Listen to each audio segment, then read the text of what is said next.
გილოცავთ აი ამ ძალიან მნიშვნელოვან სტატუსს თქვენი ცხოვრების გზაზე. რა შეიძლება გირჩიოთ ან გაგიზიაროთ. ნიჭიერება და ტალანტი უნდა იწვრთობოდეს. ეს ნათქვამია, ეს აბსოლუტური სიმართლეა. რა გინდ ნიჭიერი განათლება მიიღებული, პროფესიას დაუფლებული, დარგობრივ კომპეტენციებს უკვე დაახლოებული ადამიანი იყოს მისი წვრთნა და განვითარება აუცილებელია უწყვეტ რეჟიმში. განათლების ერთ-ერთი მთავარი ინსტრუმენტი არის სწავლა. და სწავლის პროცესში უმთავრეს საკითხს წარმოადგენს თვითგანათლება. რაც უნდა გასწავლონ, თუ მე არ ვისწავლე, აზრი არ აქვს. შესაბამისად, თვითგანათლება ფუნდამენტური აუცილებლობაა სწავლის პროცესშიც კი. ბევრი დაბრკოლება შეგვხვდება ცხოვრებაში, რაც უფრო ძლიერი იქნებით. რაც უფრო სუსტები იქნებით. დაბრკოლებები გან არ შეგვხვდებათ, მაგრამ პირველ რიგში შეეცდებით დაბრკოლებების თავი აარიდოთ.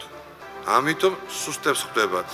ნაკლები დაბრკოლებები ხოლმე ერთი შეხედვით ძლიერებს მეტი. შეიძლება დამისვან შეკითხვა და დაუსვიათ კიდევაც. როგორ უშესტომოდ როგორ გავიარო? არც ერთი ადამიანი ქვეყანაზე არ არსებობს, რომელსაც შეცდომა არ დაუშვია, ან არ დაუშვებს.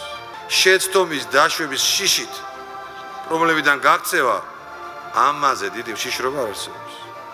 მაგრამ თქვენ გაქვთ ერთი ვალდებულება. ერთი და იმავე შეცდომის ორჯერ დაშვება არ შეიძლება. ეს გახსოვდეთ კარგად. ნუ ჩაუვარდებით ტყვედ კაცობრიობის მტერს, საკუთარი თავისა და პატივის მოყვარეობას. ნუ აარევინებთ გონებას კაცობრიობის მტერს, ეგოიზმს. და ნუ გაუხდებით მსახურად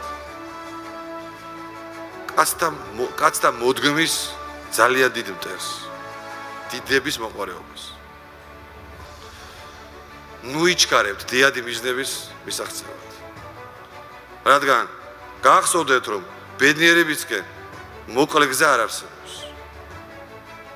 მხოლოდ შრომის მოყვარეობით. მხოლოდ მუდმივად სწრაფით ცოდნის მიღებისკენ. გონიერებით, ადამიანებზე ზრუნვით.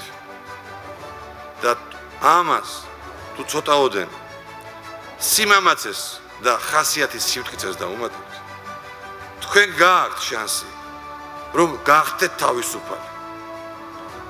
თავისუფალი. და მხოლოდ თავისუფალი ადამიანი შეიძლება იყოს წარმატებული. ვინმეს მსახური, დამონებული, ტყვე ჩავარდნილი, თქვენ წარმოგიდგენიათ იყოს წარმატებული? აი, მხოლოდ საკუთარ თავზე მუშაობის შემთხვევაში გაქვთ ერთადერთი შანსი, რომ იყოთ წარმატებულები და თავისუფალი და სწორედ ამიტომ მიზნები დაისახეთ, გულები გაიმაგრეთ და ერთ დღესაც დადგება დრო, როცა თქვენ ცხადად იხილავთ, თუ როგორ იამაყებენ თქვენით მეგობრები.